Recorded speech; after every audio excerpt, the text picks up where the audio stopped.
Good afternoon, everybody. You're very welcome to this second stakeholder webinar in relation to the EU Deforestation Regulation. I'm Paul Savage. I'm the Assistant Secretary General here at the Department of Agriculture with responsibility for forestry and other matters, and I'm coordinating the department's activities in preparation for the implementation of the EU Deforestation Regulation. So as I said, you're welcome to today's broadcast.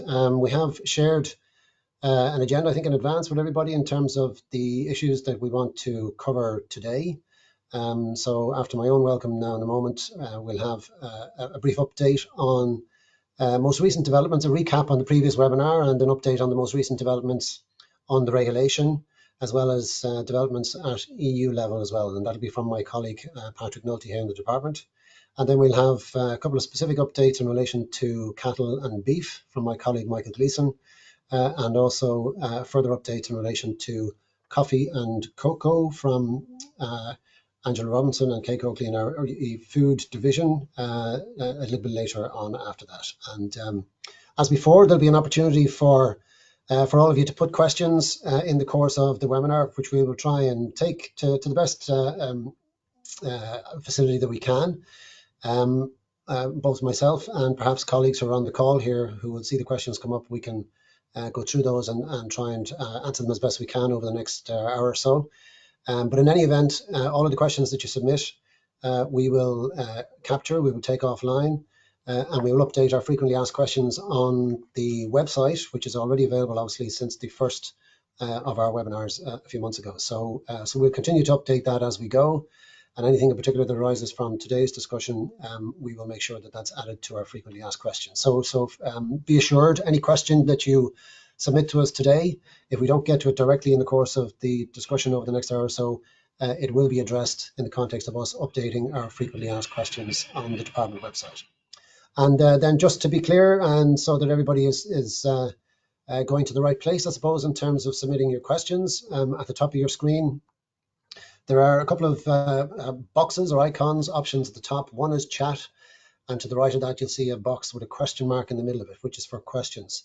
So if you could please submit your questions under that question mark icon, because they'll be retained and we'll be able to take them away and answer them. Anything that's put on the chat won't be saved or won't be retained. So please put your questions on that questions tab. With the question mark in the top right corner of your screen. Okay, so I think with that, we're probably ready to go just to get proceedings underway. As you know, we will be recording. I just see a question there in terms of the seminar being recorded. There will be a recording of this webinar available for viewing on the department's website, as there is already of the first webinar that we had a few months ago. So that'll continue to be the case, and a recording of this will be available for people as well. So looking more generally then, just before we get into it, I suppose I should mention also that these webinars are, of course, to give general advice and updates in relation to the situation as it's developing in terms of the regulation itself and the steps by the Commission and ourselves to put it into effect. But we have been having bilateral meetings, obviously, with stakeholders over the last period of time. And that facility obviously remains open on an ongoing basis. So there will be opportunities for us to have bilateral meetings, and in situations where you do wish to follow up and have a bilateral meeting with the department, you can get in touch with us and we will arrange to follow up in that regard. And we can update you in any event on an ongoing basis as new developments arise. I'm going to, as I say, hand over now to my colleague, Patrick Nulty, who'll give us just a fairly brief update on where we are currently with the deforestation regulation, just to recap a little bit on our previous webinar and to give some flavour of what developments lately have been from the department's perspective and from the EU point of view as well. So, Patrick. Thank you very much, Paul, and good afternoon to everybody. As you mentioned, we had our first webinar in June, and that examined 3 areas of the regulation. First of all, to remind us all, the EU Deforestation Regulation seeks to minimise the risk of certain relevant products placed on the EU market or exported from the EU market, doing so as a result of deforestation. And the regulation has three core requirements for those products: that they be deforestation free, that they be legally sourced, and they be accompanied by a due diligence statement, which is to be uploaded to the information system presently being developed by the European Commission. So you will recall in our last webinar, I gave a detailed overview of the regulation. And as Paul mentioned, for those of you that are maybe new to the webinar or haven't seen it, that presentation is available online on the department's website and was also shared in the invitation to this webinar. We also looked in a bit of detail on some example product wood flows, in particular for wood, and an initial cursory glance at cattle, which we'll be developing on today as well. Now, I just want to very quickly give you an update on some points of information which I think will be of interest, two of which relate to the Commission's IT system that I mentioned. As of yesterday, the 26th of August, it is now possible for companies to test the uploading of GeoJSON files to the IT system. This is the particular file type that you might upload a geolocation to. Now, instructions for doing that were circulated to members of the multi-stakeholder platform on deforestation. Many of you will be affiliated to organizations who at EU level are members of that platform, who can share those instructions with you. But if for any reason they do not, or you're not able to receive them, you can contact the department and we will share those instructions with you at eudr@agriculture.gov.ie.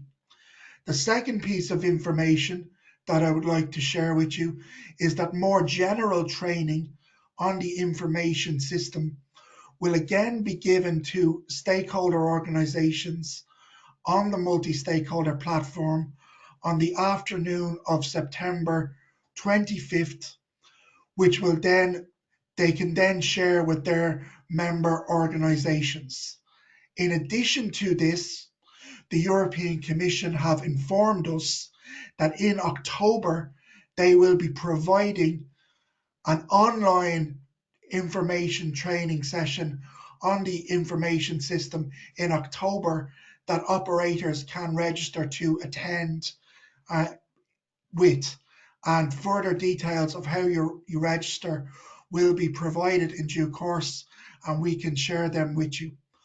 Excuse me. Finally, on the 24th of September, there will be a general meeting of the multi-stakeholder platform where the European Commission will update competent authorities in EU member states, third countries, and stakeholder organizations on progress towards the issues and challenges that need to be addressed prior to the regulation entering into application at the end of this year.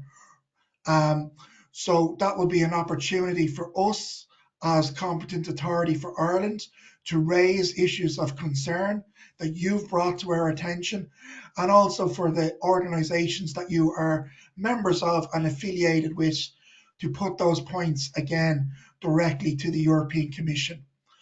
I'm sure many of you will want to know if there has been any update from the European Commission in terms of providing a new updated version of their frequently asked questions document and a Commission guidance note. Unfortunately, we have not received any formal update from the Commission since our last webinar, and we hope, as I'm sure you do, that these documents will be published as soon as possible. So they are the kind of key updates that have been received from the Commission to this department since our last webinar that I'd like to share with you today. Thank you very much for your attention.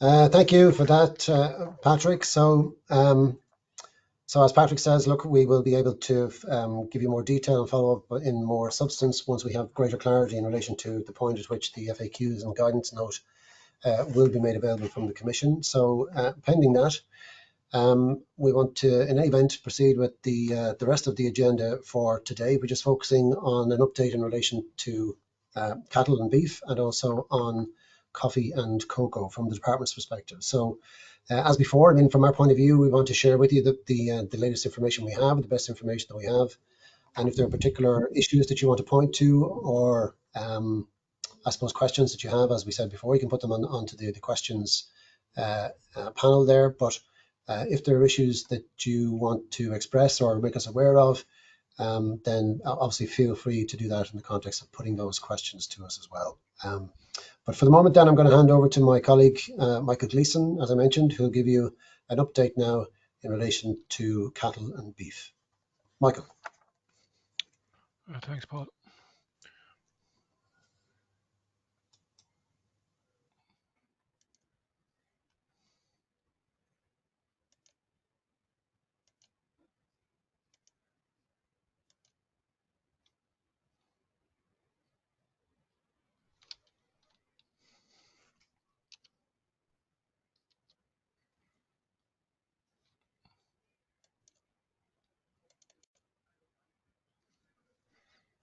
I think everyone can see that.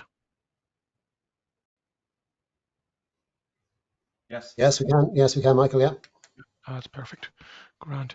So, just by way of introduction, everyone knows there's 7 commodities within the scope of the EU DR. I think for convenience, the best way to distinguish them is between those that are on exports and imports. And obviously, beef and cattle fall into the export category. So I won't deal here with beef or cattle imports or with the commodities used for cattle feed. Other different colleagues more knowledgeable than me are look after those areas, and will be on hand to deal with those.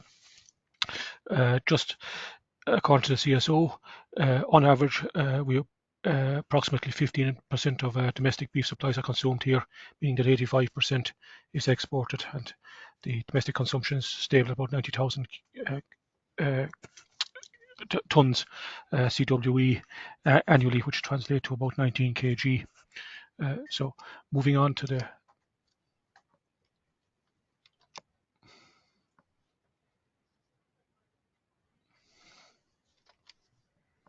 so it doesn't seem to move here.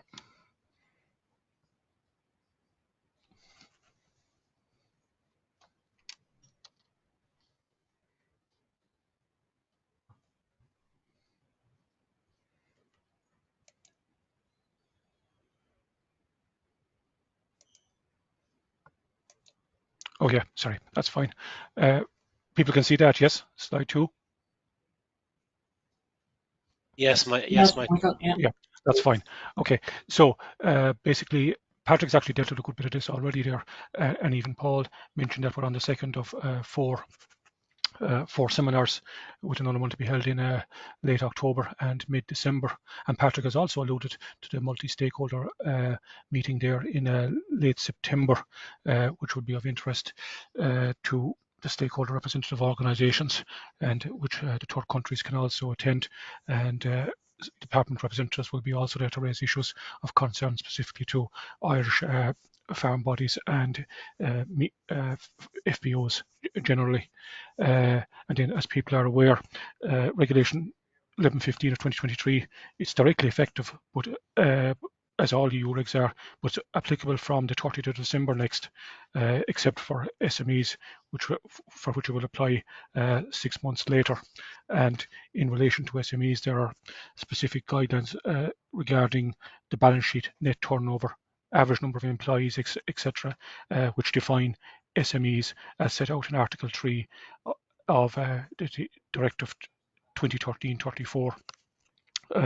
Essentially, what we're talking about here is operators and non-SME traders, because they're most directly affected by the rules coming into force at the end of December.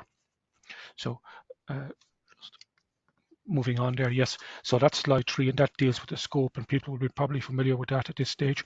Essentially, there are relevant commodities and relevant products, and the commodities include cattle, cocoa, coffee, etc.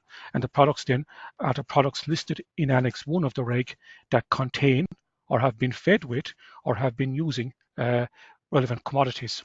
So for cattle, there are 10 HS codes listed there, including live bovines, and that's 01, 02, 21 and 29. So 21 is the purebred breeding animals, heifers, cows and others, and 29 is other cattle, i.e. divided according to weight classes for slaughter. Where a CN code is preceded by the word X, it means that not all goods under that relevant CS code are covered by the prohibition, only a subset, which can be those corresponding to the description that appears in the table, in the title, the subtitle of the relevant annex of the regulation. So in other words, the X before the HS code denotes that the scope of product coverage classified under that code is limited. So as you can see there, we have CN codes for live bovines. And just on that point, the Commission has previously stated that the regulation will not apply to cattle born prior to the regulation entering into application, i.e. on 30 December 2024. Now, that's our understanding, and they have provided verbal but not formal written confirmation of that yet. So we will follow up on that point. But anyway, just to make it at this stage as regards the scope for cattle. So then there's 6 CN codes for raw beef, including edible offal and prepared preserved meats, plus 3 for byproducts, the raw hides, the skins, the leathers, etc. Obviously, the 2 commodity categories, fresh and chilled boneless and frozen boneless, account for over 70% of raw beef exports in volume terms.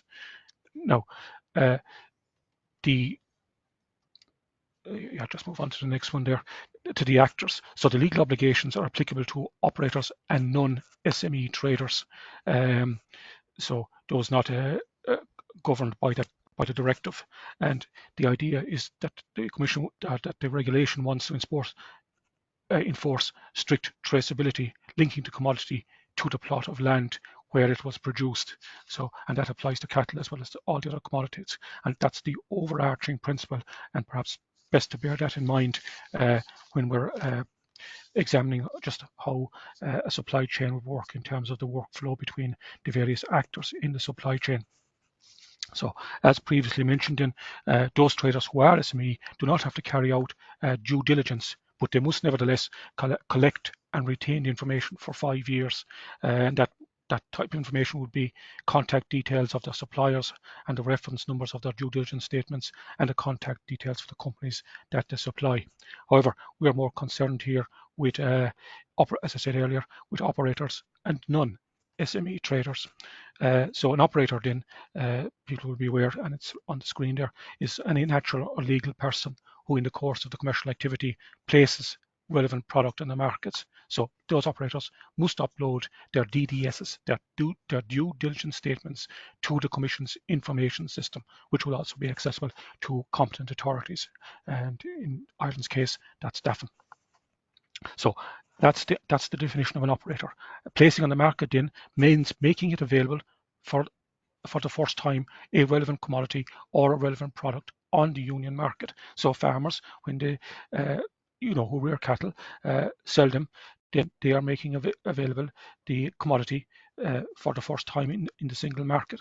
And likewise, when that commodity is transformed into beef, the meat processor doing that, and even the secondary meat processor is placing that on a different product on the market. So they are also, although the term is not actually used, I don't think in the regulation, a downstream operator.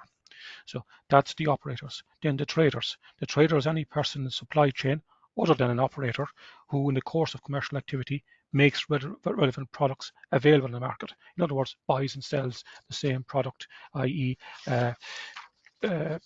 Retailers, or even the multiples, the retail chains. And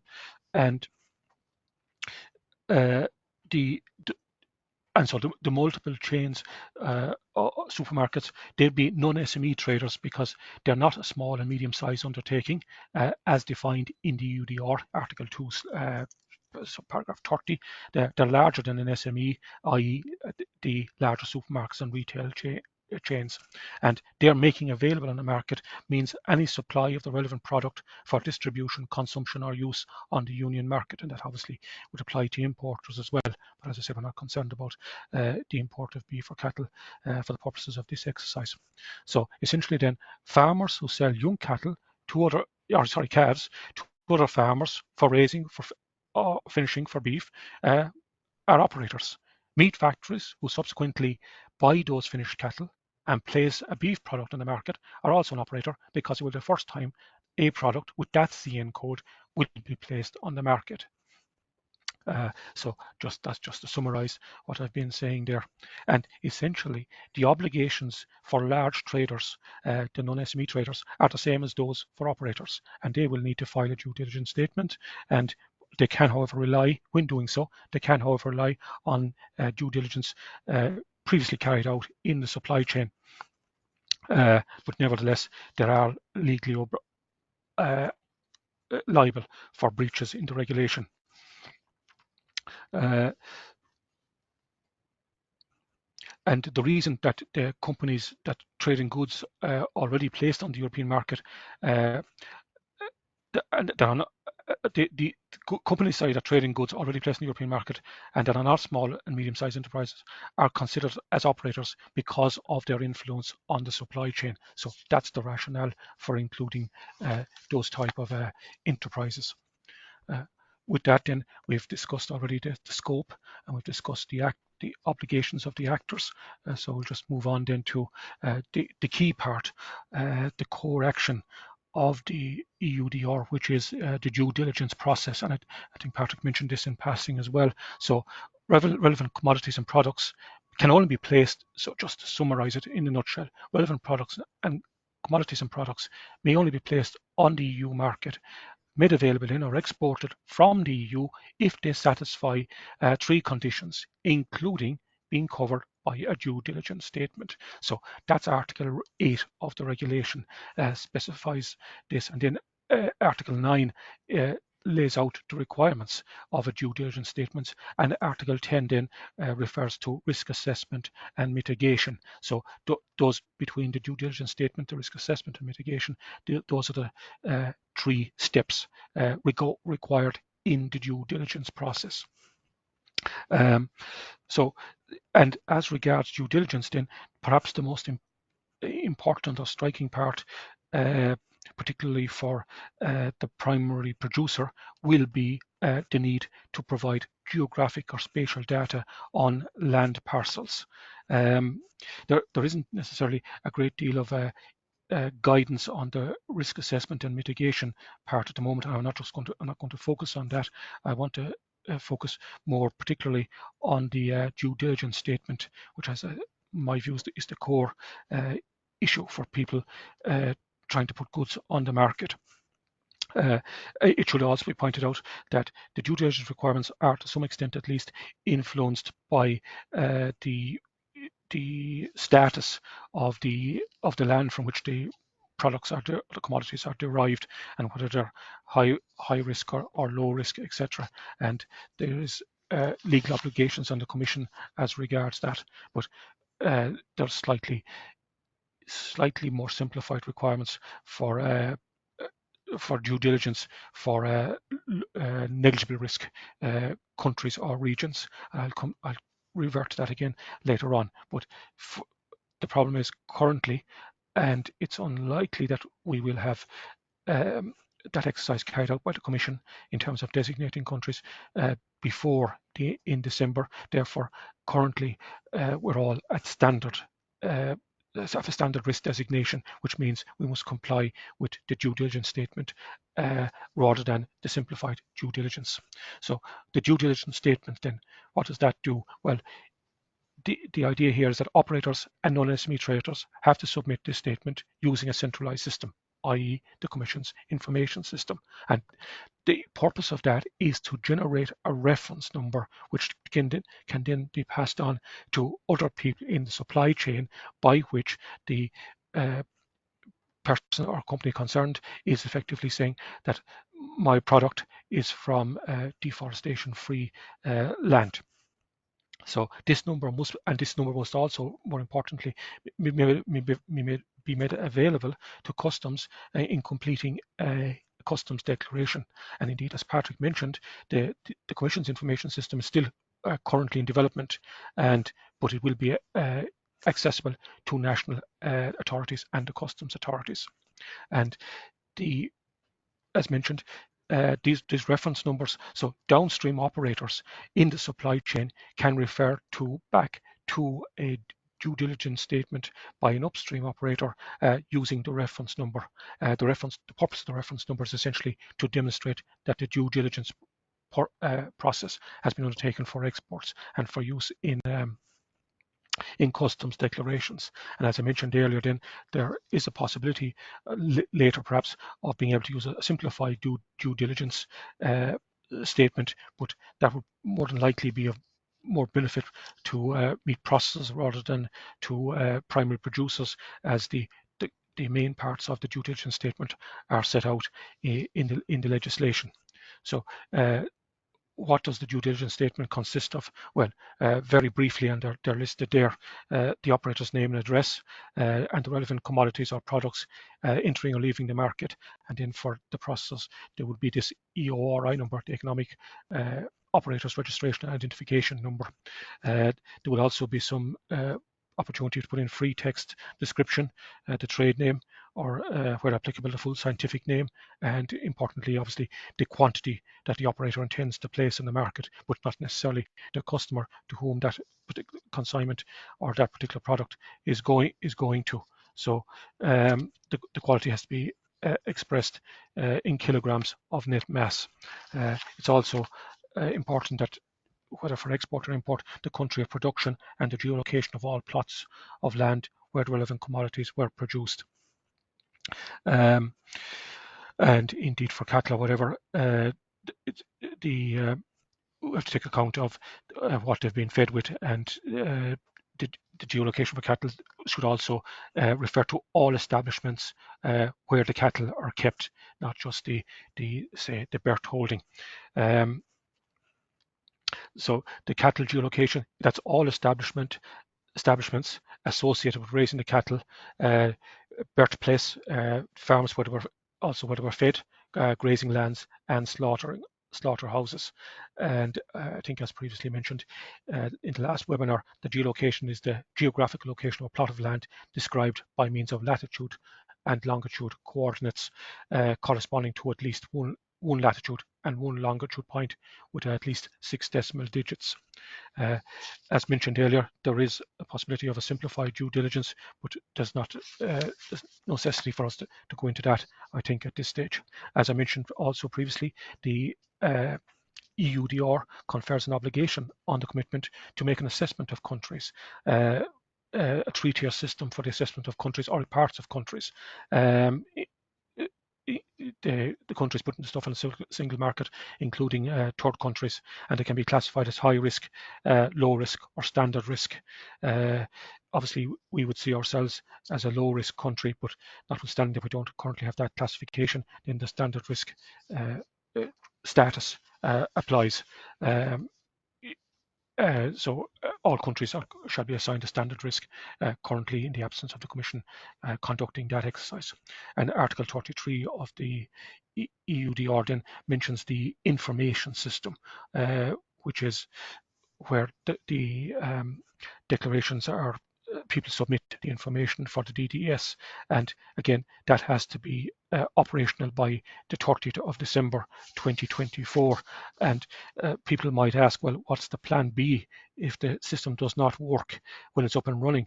Well, the legal obligation is on the Commission to be able to provide a functional system, and the information system, the regulation specifies that the information system should have a number of functions, at least 8 at least 8 are listed, including registration of operators and traders, registration of due diligence statements, making available the reference number of the due diligence statements, where possible, the conversion of data from relevant systems to identify the geolocation, registration of the outcome of checks on due diligence statements, and interconnection with customs throughout the European Union, as well as provision of relevant information for risk-taking and facilitation of administrative assistance and cooperation between competent authorities. So therefore, the functionality of the IS system is very much a Commission responsibility. And in case there are queries about how many numbers or letters, for example, will be in a UDR traceability number, that's also a matter for the Commission, and I don't think we have got clarification or confirmation on that as of yet. But these are the sort of technical questions that we could always send an email to the Commission for in advance, maybe of the multi-stakeholder meeting as well. And Padraig also mentioned about the training on the IT system, so no need for me to labour that point again, which I referenced in the timeline. So we're aware that there will be some training at least conducted in October, and there will be FBOs will be able to register for that, or at least their representative bodies. So that concludes the all I'm going to say about slide 5. So just moving on to the last one then. Important to recognise here, and it's down at the bottom left-hand corner there, that operators or traders may mandate an authorised representative to submit due diligence statements pursuant to the relevant Article 4.2 on their behalf, and nevertheless the operator or the trader still retains responsibility for compliance with the relevant product. So the point there is that for farmers, for example, they might get their advisors to upload the due diligence statement. At the last webinar, I had a very kind of busy slide with a lot of detail at the workflow stage, and at this one here, and that was even then, that was a simplified, stylized representation. This one today is more simplified still, and just for the convenience more than anything else, refers just to the high-end product, which is steak. And in most cases here, you will have at least 4 links in the chain before consumption. So just it is a stylized representation. And as we know, after weaning, calves are given forage to gain weight and muscle, and then they're fattened up with the objective of adding more muscle and intramuscular fat, and that's where a significant amount of the value is added for finishing, and then they're sent to the slaughterhouses for production of raw meat and byproducts, offal, some of which is edible, so, livers, etc., kidneys, tongues, in some countries as well, which are then exported or can even be sent to processing in another facility. So there's also the possibility that domestic meat may be mingled with some imported product, and that could be done possibly in a secondary processing facility. And then there may be customized meat cuts prepared for smoking, curing, etc., before being packaged for distribution.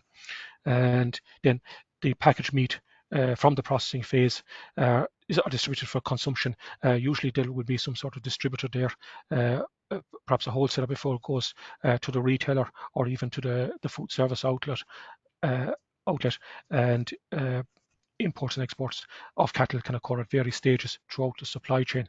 But essentially we've got kind of 4 links there. The primary producer, at the simplest, the primary producer, the meat processor, the distributor, then the retailer or the restaurant, and before final consumption. And then there are various factors from origin to destination, such as the secondary process and the distribution channels, including wholesalers, traders, etc., before they reaching the end purchaser. As I've noted already, when putting cattle on the market, it must geolocate all establishments associated with the raising and finishing of those cattle. So just moving on a bit there. Quickly here. So the just as regards steak, one online news article, well, there were many obviously, referred to the closure of quick service restaurant chains during the pandemic, which meant that the Irish beef industry was losing some of its major customers. But there was also a major concern for the industry was the expensive cuts that were piling up on cold stores, because COVID changed the way people eat, and the beef sector was exposed to that shock, because and to some extent anecdotally, I understand that that change has continued. That there's people may buy more in supermarkets, even of expensive cuts, rather than eating out. And then, of course, there was the cost of living crisis subsequent to the pandemic, which would have affected that as well. So, just to note that the top and hindquarters of an animal's carcass yield the most tender meat, and those are used for the most prized cuts, the steaks and the slightly less valuable roasts, while the lower sections in the forequarter largely go for budget mince and diced beef, and in the offals and hides, while less valuable, nevertheless bring additional income for all suppliers in the chain. But the in the case of market disruption, as was the case during the COVID particularly, the industry relies on all single parts of the animal to be able to find profitable outlets. And in food service, then we distinguish between sort of high-end restaurants and quick service chains, but both were shuttered during the pandemic, for example, which meant that it was particularly problematic for shifting steak cuts unless at a discount on retail outlet. According to industry figures, or at least reported industry figures, at least a third, or approximately a third, of Irish beef is sold through the food service channel, and in the case of steaks, it would be much higher than that, whether it's going to the UK or to the continent. And these are volume figures. And while steak can be frozen, it's greatly devalued, whereas minced or diced beef can go into the deep freeze without much of an impact on prices. So essentially, bulk buying is no match for a steady trade as regards the high-end cuts, and the increased demand, in other words, for steak at retail level would not necessarily offset losses from food service customers while they were closed. And obviously then, if the most valuable part of a carcass cannot be sold, that impacts on the price, because an inability to be able to sell all parts of the carcass means that the mix change impacts on the overall price, going back to the primary consumer. So it's not maybe. It's fair to say that essentially freezing will greatly devalue the product, which is sold. Steaks at least are sold in fresh or chilled in vac packs, which are matured for 3 to 4 weeks, giving about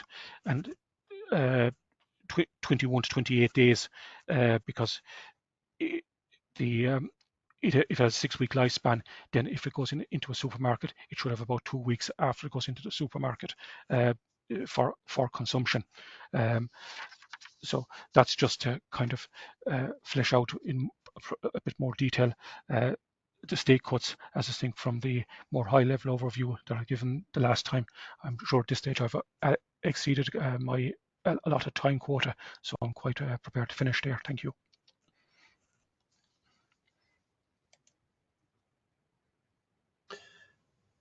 Yeah, thanks for that, Michael. I think you can probably turn off your sharing of the screen there as well. Yep. So yeah, thank you very much for that. And obviously plenty of information there in terms of that particular, I suppose, workflow example as regards steak, as Michael has outlined there. So I know we have another presentation shortly from Audrey McSweeney on coffee and cocoa, but I just wonder whether maybe it's a good opportunity, just while Michael is on and while we've been listening to those updates on the cattle and beef side. We've a number of questions in on the list of questions that have been received. So if it's okay, I might just kind of try and pick out a few of those. I may not get to all of them now because I know we are under a little bit of time pressure here, but we'll try and get to some of them as a representative example. And as I said earlier on, we'll be taking those questions away in any event and updating our FAQs in accordance with the questions that you've asked. So we're trying to get that available on the website as soon as we can. But there were a couple of things that came in, and maybe I might just pick out a few of them, and maybe Michael, if you have a view or a comment on it, or others, possibly Patrick or Colin or colleagues here centrally, if you like, on the forestry side, if there's any particular comments to make on them, please feel free to do so. But just some preliminary remarks. There were a couple of questions in here in relation to how to send queries, for instance, to the Irish authorities around the multi-stakeholder platform meeting on the 24th of September. So I think that's effectively the central EUDR email address, eudr@agriculture.gov.ie. Colleagues can correct if there are any other possibilities there, but I think that's the most straightforward way to give us your comments ahead of that meeting on the 24th of September with the Commission. I think one question there from Henry Kruger just on that was around that meeting on the 24th of December, whether or not that might indicate, or whether the Commission was going to indicate delays, or there might have been a suggestion that the Commission would do so at that meeting. But no, I think what Patrick said earlier was that, look, there will be an update from the Commission at that meeting at the stakeholder platform. It's an opportunity for it's an update for third countries and stakeholders, and it's an opportunity for competent authorities also to raise any issues of concern or any particular points in relation to the regulation. It's not that the Commission, we expect at this point, to be notifying of delays. It's just effectively an update from the Commission at that meeting on the 24th of September. There were a couple of other questions kind of a similar vein, I think, in relation to when we might receive the guidance from the Commission and also the updated FAQ. So I think Patrick covered that earlier on. We don't have any specific update on the timing of that, obviously, at the moment, but we will be including through the channels that were available to us, pressing for as early sight of those as we can. So we'll update you on that as soon as we have further details there. I think Henry Kruger had also asked a question around what our position was on the timing of the regulation, or would it be delayed, or when will we know? Again, we don't have any indication other than what we've said here in terms of communication from the Commission.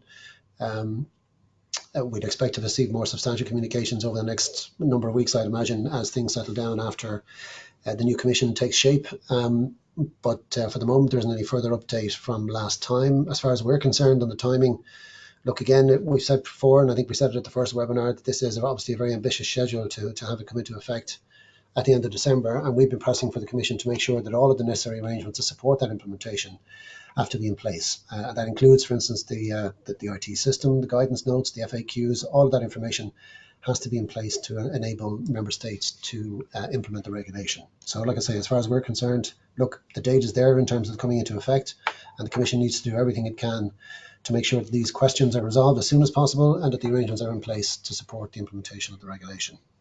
A couple of other questions there, maybe I might just take before I ask Michael to come in, was on the question from, I think, Breda Cribben-Doran in relation to rubber being discussed at the next webinar. That is the case, yes. And if you have any questions in the meantime, you can send in again to that EUDR email at agriculture.gov.ie. There was another question, I think, in relation to an update, whether we've received anything from the Commission on the benchmarking exercise or the classification of countries as low, medium or high risk. Again, I think still awaiting confirmation on that. I don't know whether Patrick or Fergus or Colin might comment on that, but again, that exercise is yet to be complete, and hopefully we'll get a further update on that at the next multi-stakeholder platform. Michael, there were a couple of questions then, I think, that related maybe more specifically to cattle and on your own presentation. And I don't use up too much time because we have about 16 minutes or so left on the webinar. But I don't know if you want to comment at this stage, or else we can take away and cover them as part of the update on the FAQs that I mentioned. But things like whether the register or the deforestation regulation only applies to animals born after the 30th of December 2024. So I think that is the case, but maybe just to confirm that. Yeah, we'd like the Commission to confirm that, Paul. Yeah, so we're waiting on the Commission. Formally in writing, but that's our understanding. Yeah, and there were a couple of questions then in relation to things like how we get geolocation data, whether Ireland might be a geolocation in its own right as a country, whether the island of Ireland might be considered there, and around whether or not DDSs need to be produced, for instance, per batch of cattle, or what is the expectation of farmers in that regard. But I think you covered that in your last slide there as part of the presentation. Yeah, batching would be very important, and that's something we'd like the Commission to give us a clear guidance on, particularly if the individual farmer only had to upload a DDS once a year for a specified number of animals. The other thing as well, just on geolocation data, that's readily available on a smartphone. And in fact, I saw a PR there from the department's own website about the strong cooperation measure where we're asking farmers to submit geotagged photos. Okay, thanks, Michael. And I think, yeah, okay, it might be available on phones. Yeah, I mean, we can have a look at how that might be incorporated into the system for the actual submission of the DDS information, including the geolocation data. But again, I think that'll become clearer as the Commission gives us more information in relation to the functioning of the IT system as well. Yes, I agree. Okay, folks, I'd just like to, I know there's other questions have come in there while we've been speaking, but I might just give my colleague Audrey McSweeney an opportunity to present on the coffee and cocoa side in terms of some of the work that the department has been engaged in. And again, give people an opportunity to continue to put questions, and we might come back then to any questions that we can in the time remaining. And like I said, then we'll follow up with an update to our frequently asked questions on the website on the basis of those other questions that have come in. So can I hand over to you, Audrey, unless any other colleagues wanted to come in and comment in any way on any of the questions raised so far?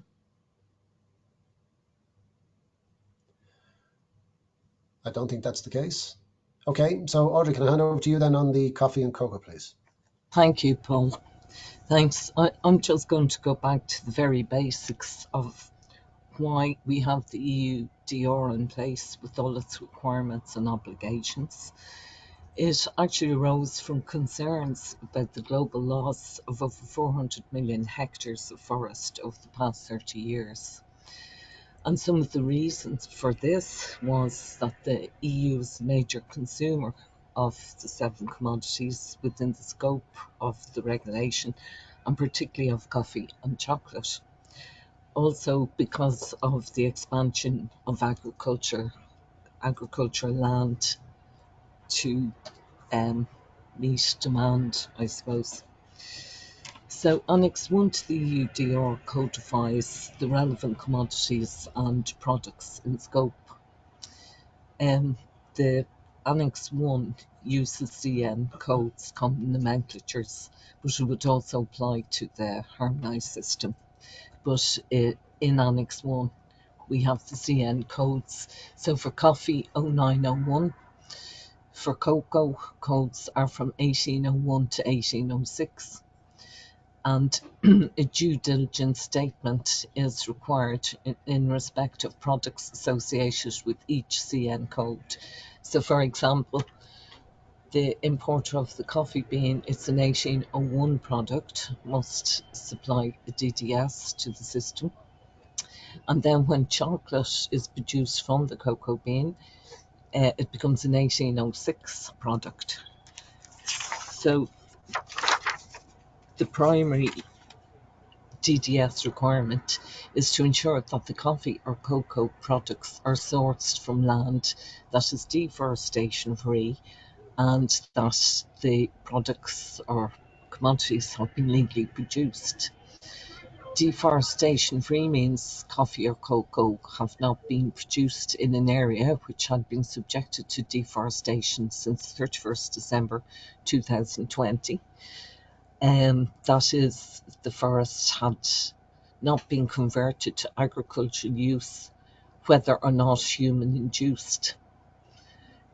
And legally produced means that it has been produced in compliance with the national legislation of the country of production or origin, and that you'll find in Article 240 of the regulation from A to H. So coffee and cocoa products cannot be imported into the EU and cannot be placed on the EU market unless the person producing the DDS can confirm an assessment of negligible risk supported by appropriate evidence. The obligation to complete the DDS in the first instance lies with the first point of contact within the EU, the importer, or according to the regulation, operator of coffee or cocoa products. The importer or operator must collect information to enable the assessment of risk and ensure traceability, including geolocation. The geolocation refers to the geographical location of the plot of land described by means of latitude and longitude coordinates, corresponding to at least one latitude and one longitude point using at least 6 decimal digits. And then for plots of land of more than 4 hectares used for commodity production, polygons must be used with sufficient latitude and longitude points to describe the perimeter of each plot of land, and that's outlined in Article 228 of the EU DR. This must be entered on the EU information system and must be available before products are placed on the market. And the information must be retained and available for at least the following 5 years. The DDS must be accompanied by, and I quote from the reg, a declaration by the operator that the operator exercised due diligence and that no or only a negligible risk was found, and that's in Article 4.2 of the EU DR. In regard to importers, operators established in third countries that are placing products in the market in the EU, Article 7 of the EU DR states, and again I quote from the regulation, where a natural or legal person established outside of the Union places relevant products on the market, the first natural or legal person established in the Union who makes such relevant products available on the Union market shall be deemed to be an operator within the meaning of this regulation. So the downstream operator or trader must undertake the due diligence. Then the due diligence requirements for downstream operators and traders, that is, other than importers. The obligation to provide a DDS can also fall to a non-SME downstream operator and to a non-SME trader. Taking cocoa and chocolate as an example, the operator imports cocoa beans into the EU and submits the DDS to the information system.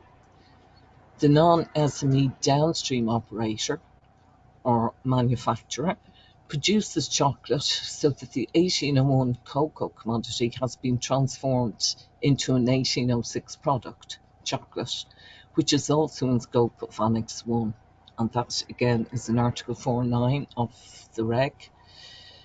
The non-SME downstream operator is now responsible for the submission of a DDS prior to placing the product on the EU market.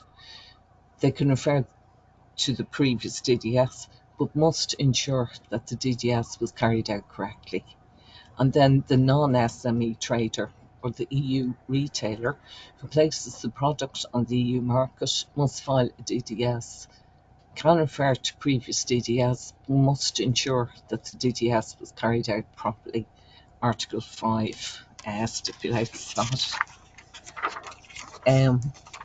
In effect, whenever an Annex 1 listed commodity or an Annex 1 listed product transforms from one CN code to another CN code within the scope of Annex 1, that is, the current holder in the value supply chain of the relevant commodity also holds responsibility for the DDS, including the nil or negligible risk assessment per Article 10. There's provision for operators or traders to mandate an authorised representative to submit the DDS on their behalf.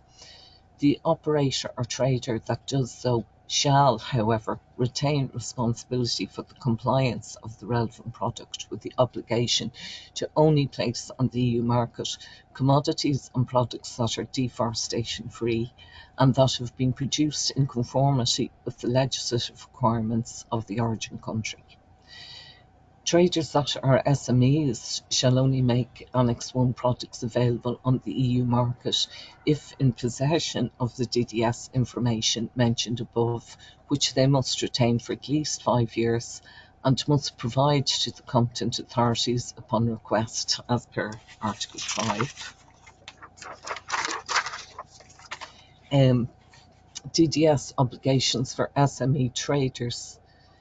Traders, for example, retailers who are SMEs, are not required to submit a DDS, but must collect and maintain the relevant associated information received from the operators and/or traders who supplied the products as outlined in Article 5.3, including DDS statements and reference numbers. Where cocoa or coffee commodity that is first imported into a member state is then subsequently leaves one member state's market for the market of another member state, the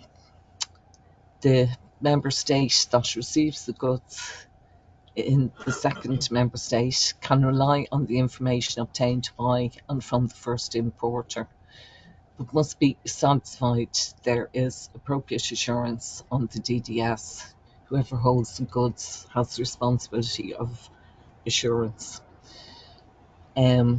So this is DAFM's engagement, is contact with stakeholders, identify large importers and supply chain processes, and engagement with the European Commission. The Commission has a number of support programmes in third countries to assist them with the provision of obligatory information under the EU DR. Cocoa-specific and coffee-specific work is underway in Brazil, Cameroon and the Ivory Coast. Coffee-specific also includes Vietnam, Colombia, Costa Rica, Indonesia and Uganda, and cocoa-specific includes Ghana. And there's also engagement you can do with revenue commissioners or customs. So we would recommend that you engage with members of your supply chain to assist in establishing the availability of the required information and ease of access to geolocation coordinates. So also, as has been said before, feel free to contact DAFM with queries. And underneath is EUDR coffee at agriculture.gov.ie or EUDR cocoa at agriculture.gov.ie are dedicated mailboxes. Thank you for your attention.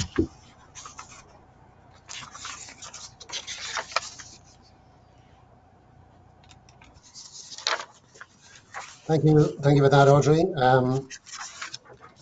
So again, obviously the dedicated email address is there for any contact that you wish to make with us in terms of clarification on any particular points. Sorry, what? Oops. Sorry, Audrey, if you could just mute your microphone. Thank you. So as I said, those are email addresses available for any particular questions that you want to send on to us on those specific commodities on coffee and cocoa. Obviously still some ground to cover in relation to the requirements that have to be met across those categories as well.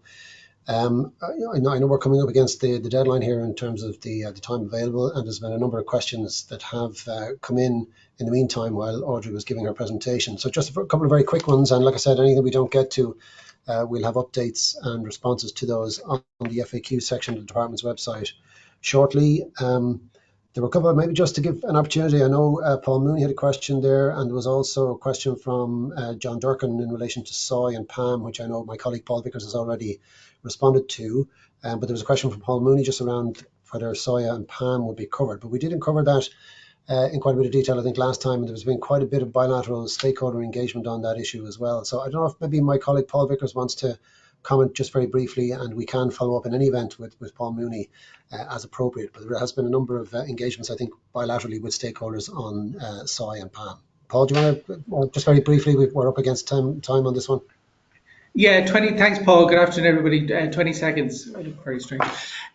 Just to say, yes, we've engaged directly, I think, with stakeholders through the good offices of Board BIA, who had a stakeholder session back in July, and I've been tic-tacking with various people in the interim. And if anybody still has any particular issues that they want to raise, now I'm back from leave, I will get to those and I will deal with them and explain any of the policies and principles that we're dealing with for anyone that isn't in the loop on it. So I'll stop there. Thanks. Okay, thanks, Paul. Sorry, we're just out of time. So just to remind people, if you could send in your questions, any further questions, and we will put them up on the FAQ section of the website as soon as we can. Thanks.